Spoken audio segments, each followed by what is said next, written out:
Bung Rocky, masih betah di Jepang nih kelihatannya ya?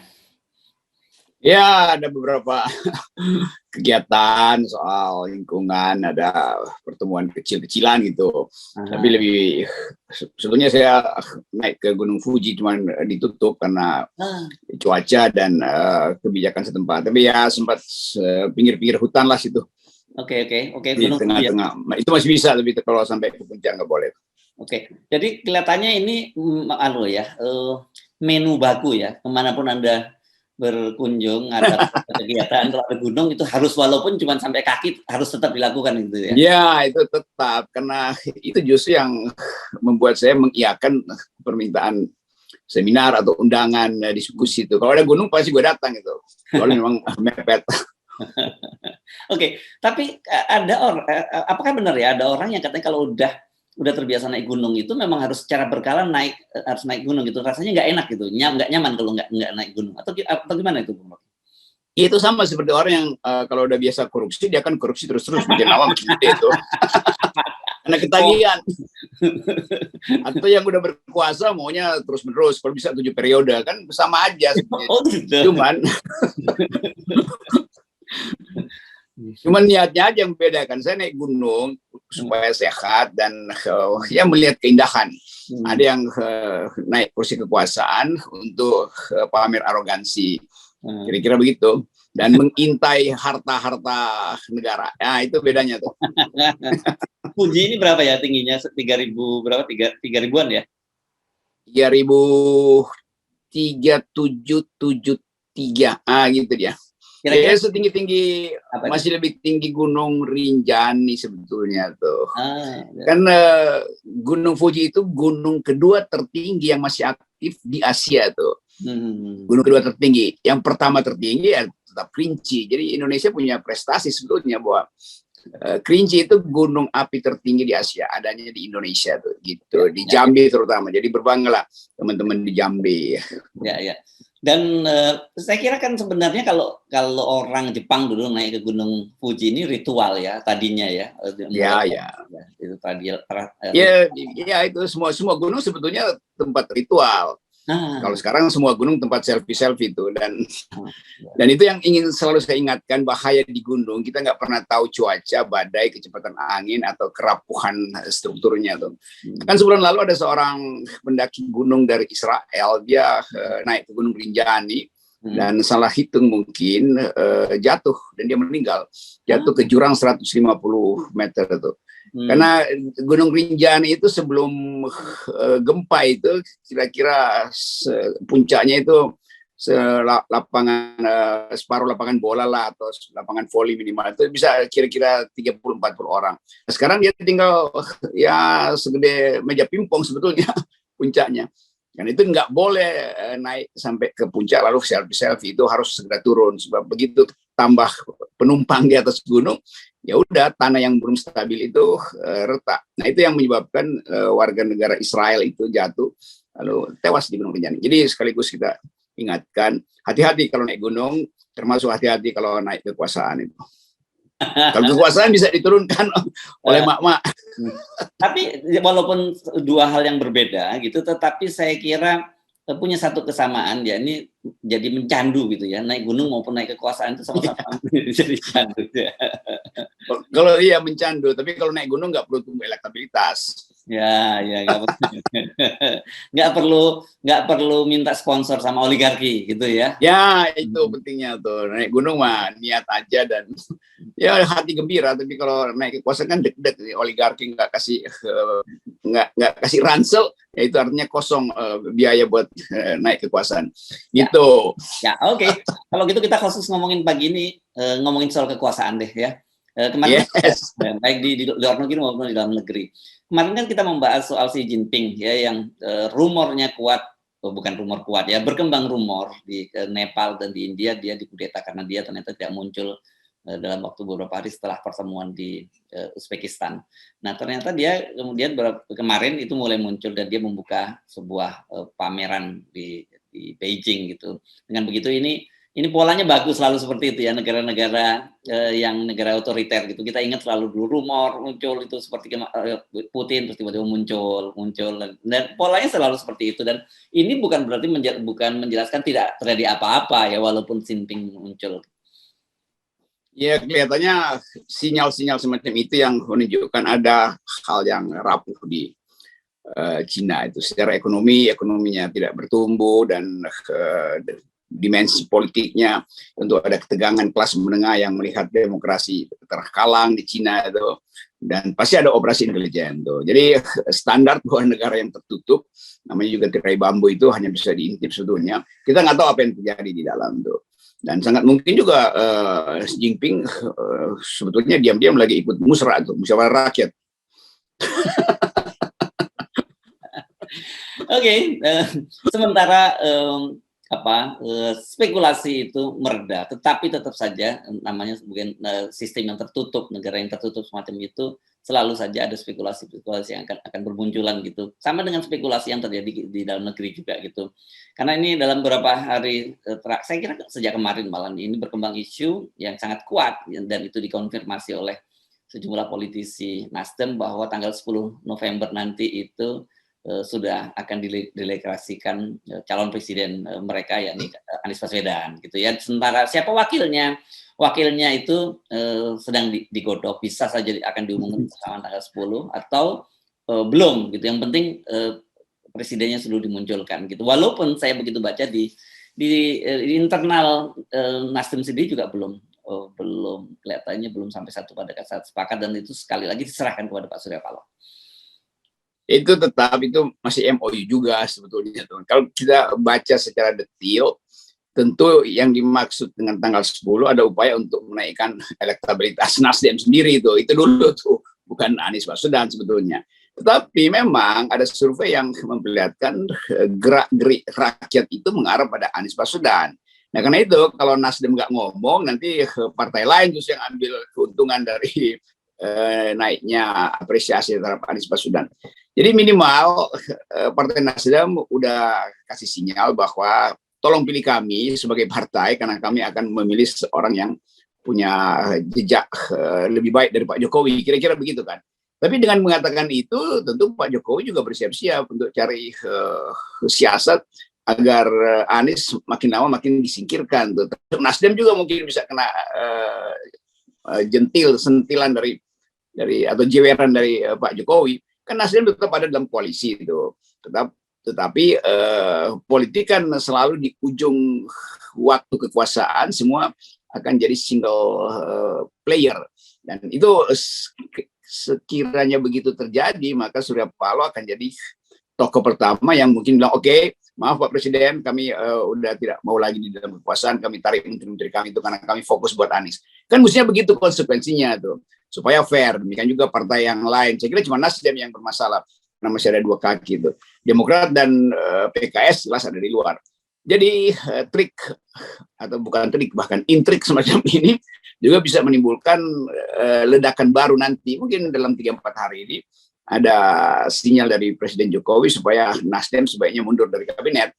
Kan begitu jalan pikirannya tuh. Tapi Nasdem juga bisa melakukan manuver balik. Ini tinggal tergantung siapa yang punya komorbid paling besar dalam politik Indonesia.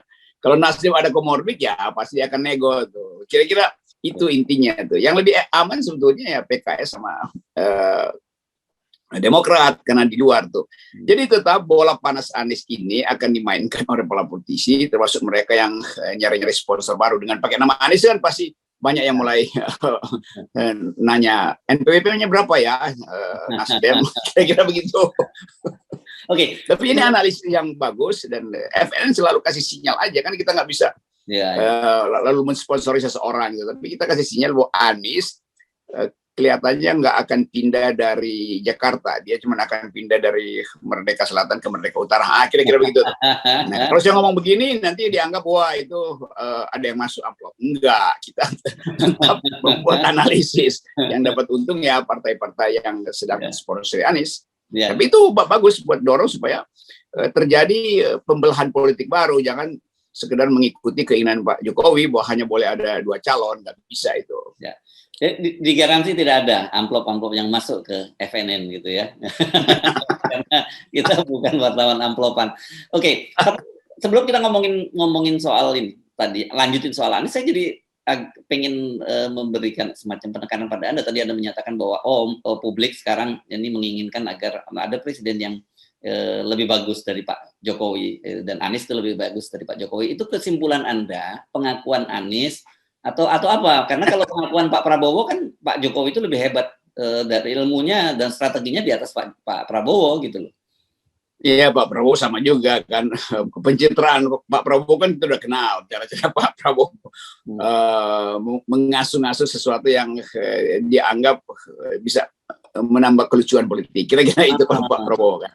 Ya, sebab kalau Pak Prabowo anggap Jokowi lebih hebat dari dia, ya nggak usah tantangin Pak Prabowo kan, ya dukung aja calon dari Pak Jokowi, atau pastikan bahwa Gerindra akan mengusulkan 3 periode. Kan logikanya begitu. Tapi kita paham Pak Prabowo udah berapa tahun, ada mungkin 5 tahun ada di dalam lingkaran ini, dan terlihat bahwa memang Prabowo mengerti apa yang terjadi di istana itu. Tentu dia punya cara tertentu dengan dengan style Prabowo lah, kan nggak mungkin Pak Prabowo bilang ya saya lebih hebat dari Pak Jokowi karena itu pilih saya, nggak bisa itu. Kalau kita mampu untuk bikin analisis bahwa ya pasti Anies lebih bisa dong. Sebab kalau Anies bilang ya saya juga kurang atau belum mampu untuk menandingi prestasi Pak Jokowi, ya buat apa nyalek kalau begitu, buat apa? Iya, itu dia. Gitu. Itu yang diomongin oleh netizen itu, hati-hati Pak Prabowo karena itu bisa diblunder, karena orang bilang orang gitu kondisi dengan yang lebih pintar aja kondisi bisa seperti sekarang, apalagi kalau kita nanti pilih yang nggak lebih pintar kan. Jadi ketegangan sebenarnya bukan ketegangan politik ya, ada ketegangan psikologi di kalangan capres-capres ini nih. Ada yang terpaksa keceplosan mesti muji Pak Jokowi, itu artinya itu lagi minta sinyal supaya Pak Jokowi puji balik, kira-kira begitu. Oke, Anies pasti enggak lah, Anies nggak mungkin minta pujian dari Pak Jokowi. Kalau Anies minta pujian Pak Jokowi, itu elektabilitasnya langsung drop, itu masalah. Oke, kita teruskan ya tadi analisisnya. Jadi menurut Anda ini bagian dari main-main lah dalam tanda petik Nasdem untuk menaikkan elektabilitas dan posisi tawar yang lain gitu, saya kira kan. Karena nantinya kalau toh dia yang pertama kali menyebutkan, dan juga ini sudah disebutkan di Rakernas sebagai salah satu calonnya, kan orang akan melihat bahwa ketika nanti akhirnya betul-betul Anies itu diusung oleh 3 partai ini, ya Nasdem bisa mengklaim dia sebagai pemilik saham utama gitu ya. Ya itu bahayanya buat Demokrat misalnya, tentu lain lagi hitungannya. Dan Demokrat merasa kok elektabilitas kita lebih tinggi dari Nasdem, kenapa Nasdem yang klaim kan? Bakal begitu nanti kan. Kan popularitas Demokrat lagi naik, itu Nasdem ya tetap berapa persen, 4%. Demokrat udah menjelang 9, 11, 12 gitu. Jadi terlihat itu persaingan juga di kalangan internal mereka. Di antara internal mereka yang potensial untuk mendukung Anies itu. Kalau PKS ya dia stabil-stabil aja kan, PKS nggak mungkin mendahului pencalonan Anies, karena saya kira strategi PKS benar. Kalau PKS yang calonkan Anies, maka PKS akan dibully, dikepung, atau Anies akan dikepung. Wah itu memang kadrun doang dia, maka susah. Jadi memang mesti ada partai nasionalis yang dukung Anies, baru PKS ada di situ. Nanti di dalam lalu dibikin negosiasi. Jadi ini gimmick ini sebetulnya nih. Nasdem political gimmicknya tuh it's a smart political gimmick. Dan SBY juga ambil gimmick yang sama tuh. Menyelamatkan Anies. Kan Anies sebetulnya diselamatkan oleh statement SBY, bukan oleh Surya Paloh. Kan Surya Paloh memposisikan Anies dicalonkan, tetapi SBY lebih pintar. Anies itu akan disingkirkan, kan itu mari selamatkan Anies, kan itu secara moral lebih kuat daripada sekedar menjunjung kan. Jadi udah kita tahu trik dan intrik semacam itu. Tapi tetap saja ini menjadi sebuah hal yang menarik gitu, karena tidak menjadi linier gitu ya politik kita ya, dengan munculnya manuver mereka ini ya. Ya itu istilah enak tuh. Politik akhirnya nggak jadi linier. Jadi sebetulnya jadi liar sebetulnya. Kan tinggal dihilangin aja beberapa huruf.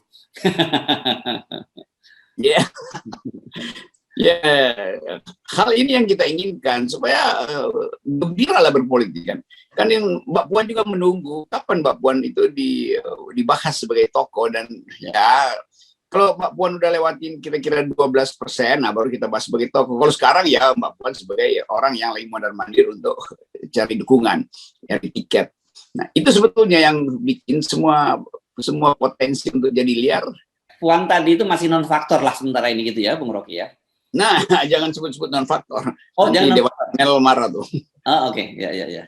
Jadi betul sebetulnya Puan akhirnya disandra oleh saya mau beritahu, mungkin pemaksaan Ibu Mega menyebabkan Puan akhirnya lebih banyak cemberut daripada ceria kan. Kan kalau elektabilitas Puan udah naik, pasti Puan nggak cemberut seperti kemarin di bagi-bagi atau lempar-lempar kaos itu. Jadi tetap orang akhirnya berebut untuk menyorot psikologi Puan.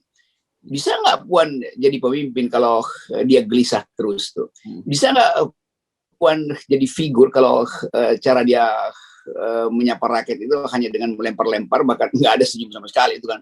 Jadi kalau Pak Jokowi masih ada senyum kecil gitu kan. Ini Puan mungkin udah kelelahan, tiap hari dia 2-3 kali mantau elektabilitas nggak naik-naik kan. Kan itu impactnya begitu kan. Karena politik itu adalah pertandingan psikologi sebetulnya tuh. Kemampuan seseorang untuk memimpin dirinya sendiri itu lebih penting diperlihatkan daripada tim sukses. Tim sukses bisa ketahuan ya, oh ini dimanipulasi videonya, itu disengaja diarahkan. Tapi kalau dia udah menyangkut personality, karakter dasar orang itu nggak mungkin disembunyikan. Ya. Nah Mbak Puan ada di dalam sorotan media untuk menilai karakter Mbak Puan sebagai leader itu tangguh apa tidak tuh. Nah peristiwa kemarin itu pasti PDIP rapat berjam-jam tuh untuk mengevaluasi. Bahkan sudut mata Puan, gerak tangan dia pada asistennya yang akhirnya kelihatan ngamuk. Jadi hal-hal itu kalau di Amerika ini udah pasti drop, udah pasti dibully terus-menerus oleh stasiun TV. Para analis bahasa tubuh dipanggil. Nah kita sebetulnya belum sejauh itu tuh, karena menganggap ya belum penting-penting amat sebetulnya. Kecuali PDIP udah firm punya calon presiden atau calon wakil presiden. Kan Puan tetap baru calon presiden versi lembaga survei kan. Ya. Belum real betul tuh. Ya, dan tapi kita kan dalam posisi kita dorong semua seorang seperti Mbak Puan segala macam untuk maju, karena kita pengennya tidak dua pasang calon ya, banyak calon. Dan kemarin Mbak Puan mengaku bahwa dia sudah punya pasangan. Itu nggak dijelaskan pasangan itu sebagai apa gitu. Itu nggak ada gunanya, karena saya baca berbincang dengan para milenials itu nggak peduli mau balihonya semacam apa. Tapi kalau nggak ada percakapan akademis, percakapan konseptual, milenial anggap ya udah ngapain. Jadi sebetulnya Mbak Puan yang masih di dalam wilayah pengaruh milenials datang ke beberapa TV station lalu minta untuk berdebat, minta untuk kasih kesempatan menguraikan pikirannya, dan ada panelis, baru itu heboh. Kalau cuma muter-muter ketemu ketua partai yang nggak ada gunanya tuh Mbak Puan. Ini secara jujur saya nyumbangkan pikiran pada Puan, seperti saya nyumbang pikiran buat Anies.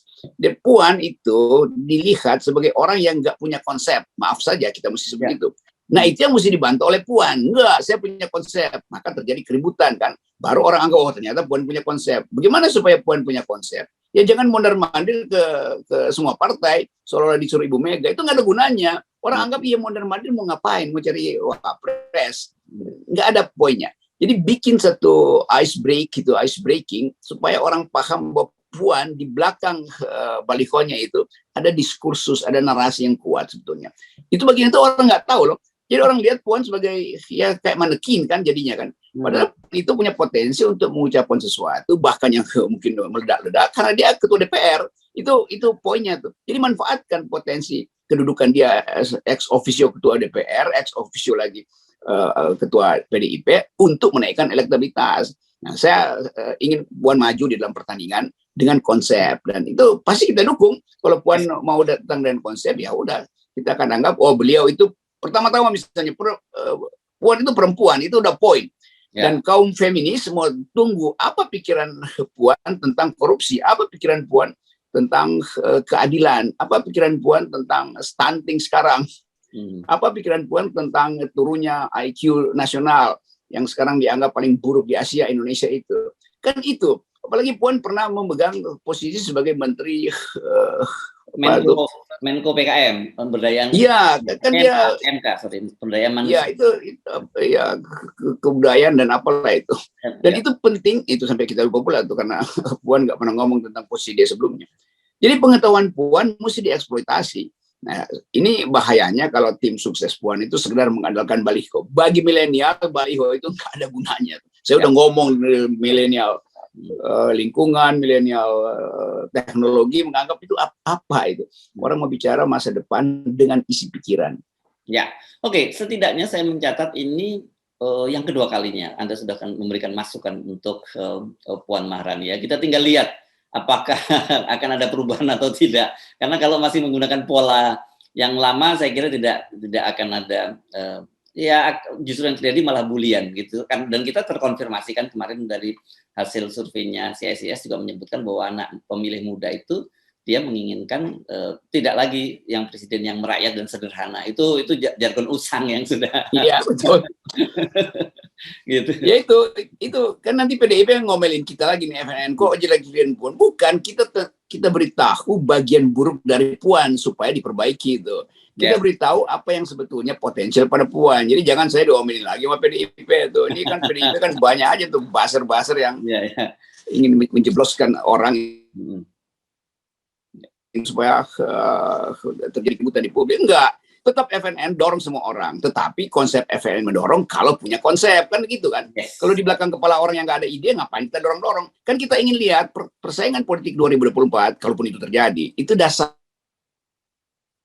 adalah kompetisi ide, kompetisi pikiran. Itu sebetulnya nggak ada merakyat apa, rakyat tahu apa yang disebut merakyat itu artinya datang pada rakyat. Enggak, merakyat itu artinya kebijakannya merakyat, bukan orangnya yang merakyat. Ya bergaul sama rakyat tapi sambil naikkan BBM tuh rakyat bilang ya ini apaan sih, kan hal-hal itulah kebanyakan nih kita kasih nasihat pada PDIP. Ini lagi kita kirim rekening tuh. Oke, jadi sekali lagi poin kita selalu kita mengusulkan ada kompetisi.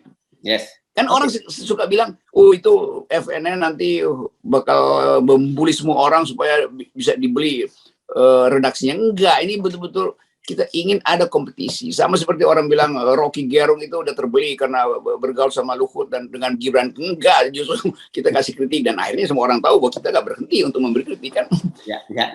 Jadi kecemburuan, iri hati dan kedunguan itu udah nyambung pada para buzzer nih. Kecemburuan, iri hati dan kedunguan. Nah itu tiga penyakit buzzer. Oke, jadi kita akan dorong semua calon-calon ini ya. Kalau bisa kalau maju kita akan dorong. Tapi kalau memang nggak bisa dia yang maju, tetap kita dorong. Tapi dorongnya ke gorong-gorong, saya kira begitu ya.